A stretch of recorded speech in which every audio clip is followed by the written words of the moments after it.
சிவகங்கை மன்னர் மேல்நிலைப் பள்ளியில் பாரம்பரிய நெல் மற்றும் சிறுதானிய விதைகளை பாதுகாக்கும் நோக்கில் பாரம்பரிய விதை திருவிழா நடைபெற்றது.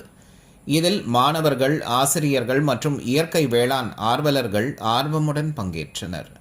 சிவகங்கை மன்னர் மேல்நிலைப் பள்ளி வளாகத்தில் நடைபெற்ற பாரம்பரிய விதை திருவிழாவில் தமிழகத்தின் பாரம்பரிய நெல் ரகங்கள், சிறுதானியங்கள் மற்றும் பல்வேறு பயிர் விதைகள் காட்சிப்படுத்தப்பட்டன. பாரம்பரிய விதை கண்காட்சியில் மாப்பிள்ளை சம்பா, கருப்பு குருவை, கிச்சிலி சம்பா உள்ளிட்ட பாரம்பரிய நெல் ரகங்களும், கம்பு, கேழ்வரகு, திணை போன்ற சிறு தானியங்களும் இடம்பெற்றன.